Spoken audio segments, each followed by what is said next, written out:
Hi friends, ఎలా ఉన్నారు? Transportation అనేది మనిషి డెవలప్మెంట్లో కీ రోల్ని ప్లే చేస్తుంది. గుర్రపు బండ్ల నుండి అడ్వాన్స్డ్ ఎలక్ట్రిక్ కార్స్ వరకు ప్రతి కొత్త డెవలప్మెంట్ మన సొసైటీని, ఆర్థిక వ్యవస్థల్ని, ప్రకృతిని రీవాల్యుయేషన్ చేసింది. కానీ మనకు ఫ్యూచర్లో ట్రాన్స్పోర్టేషన్లో ఎలాంటి మార్పులు కనిపిస్తాయి?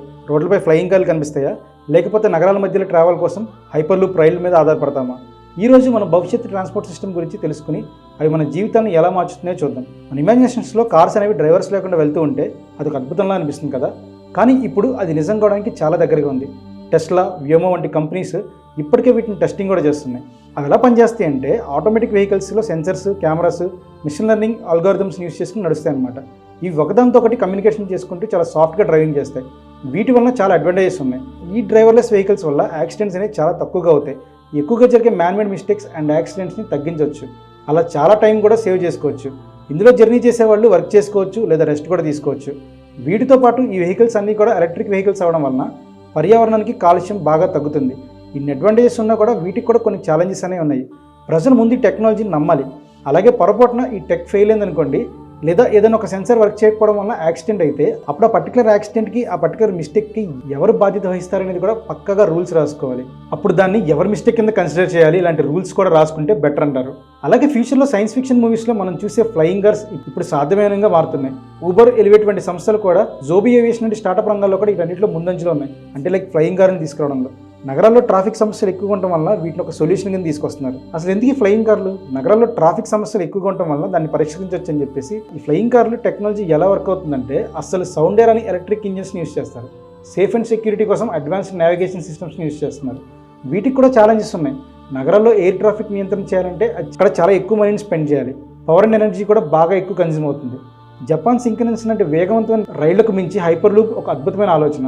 ఎలాన్ మస్క్ ప్రతిపాదించిన ఈ వ్యవస్థలో వాక్యూమ్ ట్యూబుల్లో 600 MPH కన్నా ఎక్కువ స్పీడ్తో మనం జర్నీ చేస్తాం. ఈ హైపర్ లూప్ వల్ల అడ్వాంటేజెస్ చాలా ఉన్నాయి. సిటీస్ మధ్యన ఫాస్టెస్ట్ జర్నీ అవుతుంది.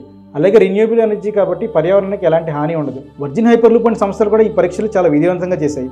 బిజినెస్ అండ్ టూరిజం ఫీల్డ్స్ విపరీతంగా మార్పులు చెందుతున్నాయి.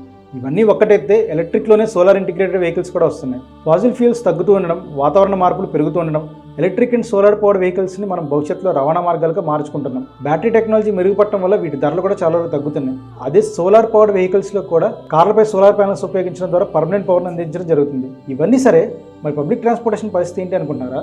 ఎలక్ట్రిక్ బస్సెస్, ఎలక్ట్రిక్ ట్రైన్స్ కాలుష్యాన్ని చాలా వరకు తగ్గిస్తాయి. సోలార్ ట్రామ్స్ అండ్ ఫెర్రీలు కూడా ఫ్యూచర్లో ట్రాన్స్పోర్టేషన్కి ఒక పెద్ద మార్గంగా అవుతాయి. ఇదంతా ఓకే, మరి ఫ్యూచర్లో స్పేస్ ట్రావెల్ పరిస్థితి ఏంటి? ఈ ట్రాన్స్పోర్టేషన్ అనేది కేవలం భూమికి మాత్రమే పరిమితం కాదా అని చెప్పి మీరు అడగొచ్చు. ఫ్యూచర్ భూమికి మాత్రమే పరిమితం కాదు కదా. స్పేస్ ఎక్స్, బ్లూ ఆరిజిన్ వంటి సంస్థలు కూడా సాధారణ ప్రజలను స్పేస్ ట్రావెల్ అందుబాటులో తీసుకురావడానికి చాలా ట్రై చేస్తున్నారు. స్పేస్ టూరిజం ఫ్యూచర్లో వెరీ బూమింగ్ ఇండస్ట్రీ అవుతుంది. భూమి చుట్టూ ప్రయాణం లేదా moon visit, space X Starship ఈ కళను నిజం చేయడానికి ఎంతో ట్రై చేస్తుంది.